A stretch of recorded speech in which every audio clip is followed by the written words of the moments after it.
Hello, welcome to our channel, welcome to Amy's channel. आज मैं reading कर रही हूँ कि आपके पर्सन का सीक्रेटली कन्फेशन क्या है आपके रिलेशनशिप का। यानी कि जो भी उनकी लाइफ में चल रहा हो, it's not matter, the matter is thing कि वो आपके लिए क्या सोचते हैं इस रिलेशनशिप के लिए। और एज यूजुअल टाइम संडे का दिन है और आज 22 है, देखें, और सुबह के 12 बजने वाले हैं दोपहर के। ठीक है। और मैं सिर्फ जर्नल रीडिंग कर रही हूँ because of my busy scheduling. I am so much busy today. एक जो है, मैं the light seer tarot use करूँगी। बहुत खूबसूरत कार्ड है, मुझे उनके कार्ड बहुत पसंद है। और ये पता नहीं किसने बनाए हैं, इसमें लिखा हुआ नहीं है, लिखा हुआ भी होगा तो मुझे भी इस टाइम मालूम नहीं चलेगा। और ये द एंजल गाइड के से मैं टैरो कार्ड से, ऑरिकल से आपके मैसेज निकालूंगी कि एंजल आपको क्या एडवाइस करते हैं। ठीक है, तो चलते हैं आपके मैसेजेस की तरफ। और प्लीज़ जो चीज़ रेजिनेट ना करे उसको मत लीजिएगा, जो चीज़ रेजिनेट करे उसको लीजिएगा। मेल फीमेल कोई भी हो सकता है, और male to male, female to female हो सकता है। जेंडर स्पेसिफिक नहीं है, एनर्जी स्पेसिफिक नहीं है। अगर 10 लोग भी देख रहे हैं, 10 लोगों की सोच डिफरेंट है। तो देखते हैं आपके पर्सन का सीक्रेटली कन्फेशन क्या है। वो चाहे रिलेशनशिप में है किसी और के साथ, थर्ड पार्टी के साथ या नहीं है, या वो कांटेक्ट में है या नहीं है, आप मालूम करना चाह रहे हैं उनका कन्फेशन क्या है। कि जो वो बात कहते हैं ना, किसी से नहीं कहिए, वो उनके दिल में है आपके लिए, कि इस वो रिलेशनशिप को कैसा देखते हैं। ठीक है, चाहे वो मेल हो या फीमेल हो। ठीक है, अब चलते हैं कार्ड की जाने। 7 of pentacle, Taurus Virgo Capricorn, 6 of cup, Cancer Scorpio Pisces, queen of wand, Aries Leo Sag, ace of cup, Cancer Scorpio Pisces, emperor Aries, and the wheel of fortune. पहले मैं कार्ड्स को सही कर दूं ताकि आपको कार्ड ज़रा सही वे में दिखें। आई होप आप लोगों को दिख रहे होंगे। जो लोग मुझे पहले से जानते हैं, मुझे अच्छा लगता है कि मेरे कार्ड्स जो है ना वो सही तौर पे दिखें। आई होप अब आप लोगों को, इसकी जगह मैं ये रखती हूँ। बहरहाल, सबसे पहली चीज़ जो मैं आपसे शेयर करना चाहती हूँ, आपका जो पर्सन है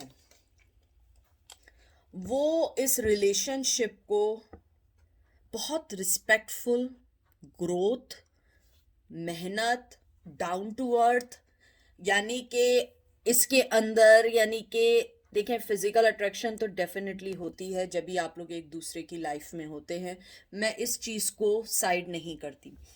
7 ऑफ पेंटिकल, 7 नंबर बहुत इंपॉर्टेंट है। मुझे लगता है आपका जो पर्सन है वो आपको एक बहुत ग्राउंडेड, बहुत हार्ड वर्किंग, बहुत पोटेंशियल वाला पर्सन, चाहे वो मेल हो फीमेल हो, आपके अंदर मेहनत करना, हार्ड वर्किंग करना, और इस रिलेशनशिप को वो ये देखते हैं कि अगर कभी भी लाइफ में इस रिलेशनशिप में कोई भी चीज़ आगे बढ़ेगी उसमें आपका बहुत बड़ा योगदान होगा, या आपका बहुत बड़ा पार्टिसिपेशन होगा, या बहुत बड़ी आपकी कहते हैं ना कि हार्ड वर्क होगा उसके साथ।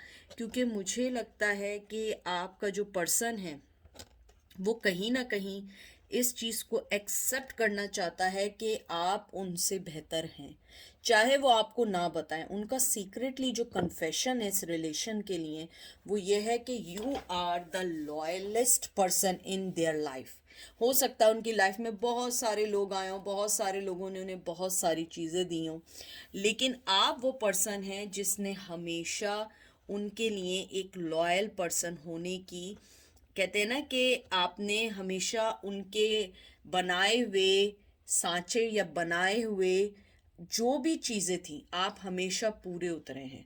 आपने कभी उनके रिश्ते को लेट डाउन नहीं किया, आपने हमेशा इक्वल गिव एंड टेक दिया है। मुझे लगता है आपका पर्सन जो है वो ये जानता है कि अगर उसने इस रिश्ते में फोकस किया आपके साथ तो ये रिश्ता बहुत अच्छा चल सकता है, क्योंकि आप में वो सब एबिलिटी है, आप में वो सब कहते हैं ना कि आप में वो सब, इसको मुझे समझ नहीं आ रहा कि how I will tell you, यानी कि एक तरीके से आप में वो सब क्वालिटीज हैं, आप में वो सब हर वो चीज है जो वो एक अपने पर्सन में पसंद करते हैं। ये देखिए उस चीज के बिसाइड है कि उसने आपको पिक किया नहीं किया, थर्ड पार्टी को पिक किया, वो किसी के साथ गया, ये एक डिफरेंट टॉपिक है, डिफरेंट लड़ाई है, डिफरेंट बात है। असल चीज जो उसके जहन में है कि आप वो पर्सन हैं जिसको वो अपनी लाइफ में हमेशा काउंट करेंगे, चाहे आप उनकी लाइफ में हो या ना हो, चाहे आप उनकी लाइफ में कोई योगदान दें या ना दें, क्योंकि आपने अपनी लाइफ में से उनको हमेशा वो सारी चीज़ें दी हैं जो एक लाइफ पार्टनर अपने दूसरे लाइफ पार्टनर से चाहता है।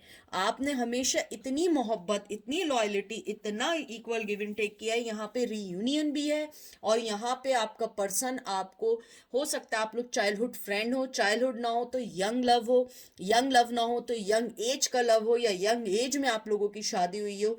कोई भी चीज़ ऐसी है कि जिसने आप दोनों को बांध के रखा, लेकिन आपने अपना 100 क्या 2000% दिया। वो पर्सन ये सोचता है, उसका सीक्रेटली कन्फेशन इस रिलेशनशिप के लिए है कि ये रिलेशनशिप अगर चला भी और अच्छा हुआ और आगे भी मूव ऑन हुआ बिकॉज ऑफ यू, क्योंकि वो एक एरोगेंट, स्टबन, एनॉइंग और अपने ही बनाए हुए झूठी, कहते हैं ना झूठे महल, झूठी शान में रहने वाला पर्सन है। आपके पर्सन में एक कहते हैं ना कि वो, उसके साथ ये है कि वो चाहता है कि आपके साथ रिश्ता करे, लेकिन वो खुद कोई इसमें भाग्य नहीं लेना चाहता। वो चाहता है कि मैं अपनी जगह से ना हिलूं, मैं अपने बनाए हुए, जो वो आपको टेंट्रम थ्रो करता है या टेंट्रम आपको दिखाता है, नखरे दिखाता है, because he knows or she knows you will take care of, और you can take their tantrums very positively. मुझे यहाँ पे बहुत स्ट्रांगली आया है, जैसे आपका क्वीन ऑफ वंस आया है, कि आपका पैशन जो है उनके लिए, उनको लगता है कि उसका कोई मुकाबला नहीं कर सकता है, चाहे कोई भी उनकी लाइफ में आ जाए, कैसे भी लाइफ में आ जाए, लेकिन you are the person, you are a queen of queen of once. Queen of once बहुत बहुत बहुत पैशनेटिव, और मैं आपको एक बात बताऊं, मुझे नहीं पता दूसरे लोग इसको कैसे पढ़ते हैं, बट मुझे लगता है क्वीन ऑफ वंस बड़ी फोकस्ड, बहुत गोल ओरिएंटेड, बहुत मोहब्बत करने वाली, बहुत अपने आप को मनवाने वाली एंटरप्रेन्योर। आप लोग हो सकता है बिजनेस करते हो, आप लोग किसी लॉ में हो, किसी ऐसी चीज़ में हो जिसमें कम्युनिकेशन, जिसमें एक दूसरे को हीलिंग करने का है। आपका पर्सन समझता है आपके अंदर बेइंतहा की ममता है, बेइंतहा की आपके अंदर वो चीज़ें हैं जो एक आदमी, यानी कि वो ये सोचते हैं कि वो ही नहीं, जो भी आपके साथ रिलेशन में आएगा वो इस रिलेशनशिप को इसलिए चलाएगा कि आप जस्ट पार्टनर नहीं है, आप एक मदरले, नर्चरिंग करने वाला पर्सन है। अगर आप मेल भी हैं, आप अपने पार्टनर की ऐसे टेक केयर करते हैं, उसकी ऐसे केयर करते हैं कि जैसे पेरेंट्स अपने बच्चों की करता है, या कोई माँ अपने बच्चों की करती है। आप लोग ये नहीं कि इसको आप गलत वे में लें कि आप मदर हैं या आप फादर हैं, नहीं, आपका नेचर मोहब्बत वाला है। ज़रूरी नहीं है कि पार्टनर ही ऐसा हो सकता है आप दूसरों के लिए भी ऐसा सोचते हो। एस ऑफ कप बहुत खूबसूरत कार्ड है। कैंसर, स्कॉर्पियो, पाइसेस है। मुझे लगता है आपका पर्सन जानता है कि आपके साथ उनकी ग्रोथ हो सकती है, आप एक अच्छा पेरेंट बन सकते हैं, आप एक अच्छी माँ, एक अच्छा बाप बन सकते हैं। अगर आप माँ बाप हैं, यानी कि आपके बच्चे हैं, आप उनकी बहुत अच्छी केयर करते हैं, और आपका पर्सन ये भी जानता है कि आप अगर उन्हें, उनसे उनके आपके बच्चे हुए, आप उनके बच्चों की बहुत केयर करेंगे, आप उनके बच्चों को बहुत मोहब्बत देंगे। मुझे लगता है आपका पर्सन ये भी जानता है कि आपसे अगर किसी को मोहब्बत हो जाए ये अनयूजुअल नहीं होगा, क्योंकि आपके अंदर वाकई वो पोटेंशियल है, वो मोहब्बत है, वो हार्ट चक्रा ओपन है। यानी कि मुझे ऐसा लग रहा है, जो आज मैं रीडिंग कर रही हूँ specially for the confession for your relationship, कि वो आपके हार्ट से बड़ा अटैच्ड है, मुझे फिजिकल नहीं पता, मुझे खूबसूरती नहीं पता, आप लोग चाहे कितने मिस वर्ल्ड हों या मिस्टर वर्ल्ड हों, I don't care about that, I am care about your heart is full of love, you have a lot of love for people, animal, plant, anything. मुझे ये लगता है कि आपका पर्सन आपको ऐसे देखता है कि आपकी ग्रोथ इतनी फास्ट हो रही है, इतना आप लोग आगे बढ़ रहे हैं कि आप लोग कभी भी पीछे नहीं रह सकते। आपका एम्परर कार्ड आया, आपका पर्सन थोड़ा सा कंट्रोलिंग, इनसिक्योर, बहुत ऑर्डर देने वाला, बहुत ज़्यादा सिक्योरिटी मांगने वाला, स्टबन, और मुझे लगता है कि वो आपके अंदर एक पोटेंशियल पार्टनर के साथ एक लॉयल लव देखते हैं, क्योंकि एम्परर अपना प्यार किसी को जब तक नहीं देता जब तक they are not sure about other person loyalty. क्योंकि एम्परर जो होता है वो अपनी मोहब्बत जब तक किसी को नहीं देता है जब तक उसे ये ना पता चल जाए कि सामने वाला जो है वो आपको कितनी मोहब्बत दे रहा है। कहीं वो आपको उल्लू तो नहीं बना रहा, कहीं वो आपके साथ प्ले तो नहीं कर रहा। मुझे लगता है आपके पर्सन ने आपको जब भी अपना दिल दिया था या आप दोनों का एक्सचेंज लव हुआ था, he always late for everything. मेरे ख्याल में शायद आप पहले फॉल इन लव हुए हो, ज़रूरी नहीं है, हो सकता है वो ना हुए हो, आप हुए हो, कोई भी एक हुआ, लेकिन उन्होंने अपने लव का कन्फेस करने में थोड़ा सा टाइम लिया था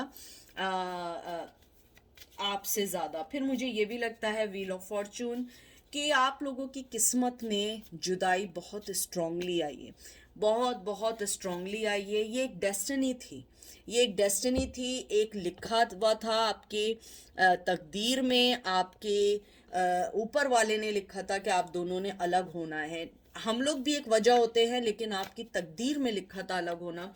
मुझे लगता है कि आप लोग जो अलग हुए ये आपके लिए बेहतर इसलिए हुआ कि आपके पर्सन को ये पता लगा है कि ये रिलेशनशिप उनके लिए कितना मायने रखता है।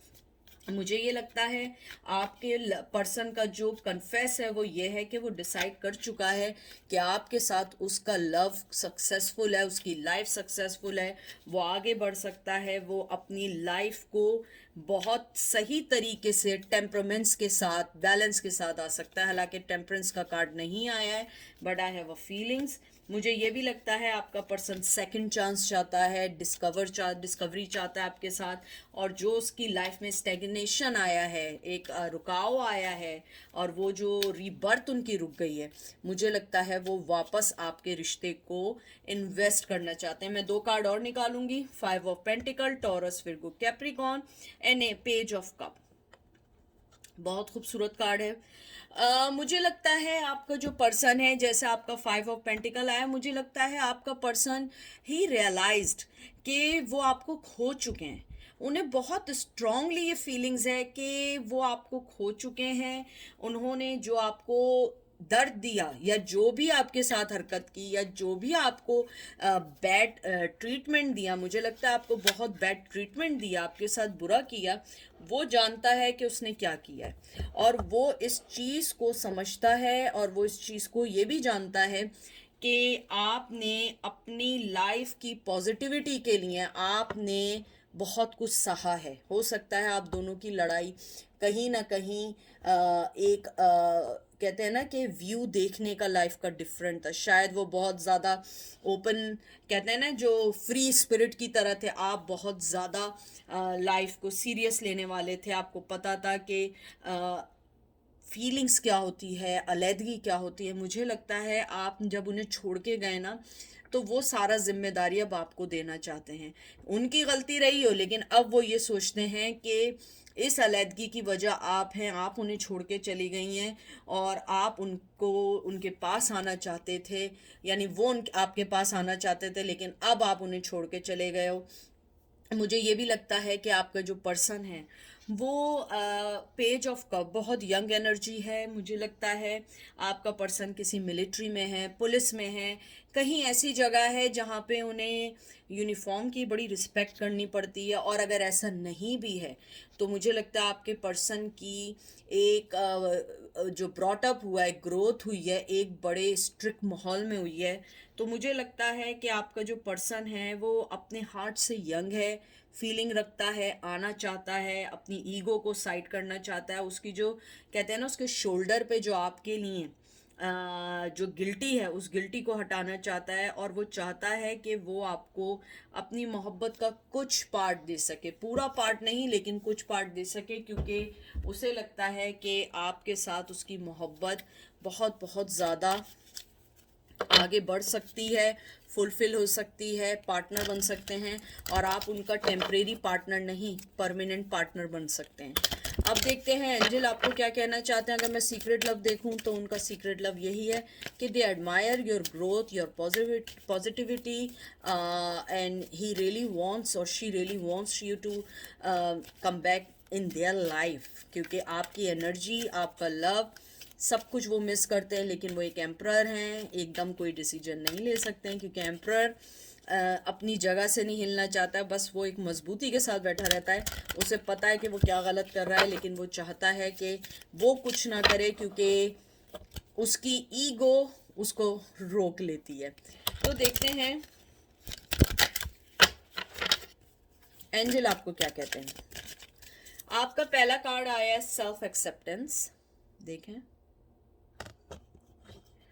और फिर आपका कार्ड आया है मदर फादर गॉड, देखिए जो मैंने आपको बात की थी। एंजल आपको, और यहाँ पे मुझे सेम जेंडर का भी लगता है लव हो सकता है, मे बी ना भी हो, लेकिन मुझे लगता है शायद आप लोग सेम जेंडर के हो सकते हैं, ज़रूरी नहीं है। मुझे लगता है कि एंजल आपको ये कहना चाहते हैं, सबसे पहले आपको सेल्फ एक्सेप्टेंस कर लेनी चाहिए कि ऊपर वाला आपके साथ है। अगर आप मानने वाले हैं, ऊपर वाले को आप बहुत उससे मानते हैं, अपने दिल से मानते हैं, तो एंजल आपको यही कहना चाहते हैं, स्पिरिट्स गाइड आपको यही कहना चाहती है कि आप लोग जो हैं अपने आप की सेल्फ एक्सेप्टेंस करें, अपने आप को ऊपर वाले के हवाले करें, डिवाइन टाइमिंग का वेट करें, क्योंकि हर चीज़ जब भी होगी वो आपके भले के लिए होगी, क्योंकि ऊपर वाला आपसे ज़्यादा जानता है कि आपके लिए क्या सही है क्या गलत है।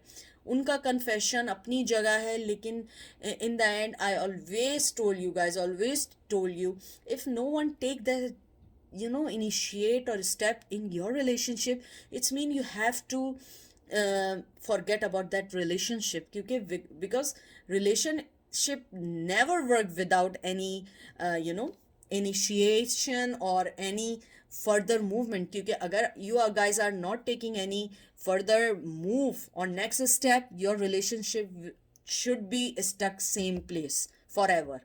तो इसीलिए एंजल आपको ये कहना चाह रहे हैं ऊपर वाले पे छोड़ दें, क्योंकि जब वही कोई स्टेप नहीं लेना चाह रहा है, वो एक्सेप्ट कर चुका है आपका लव सब कुछ, तो आप भी कुछ चीज़ें ऊपर वाले पे छोड़ें। तो ये थी आज की रीडिंग, आई होप आपको पसंद आई होगी।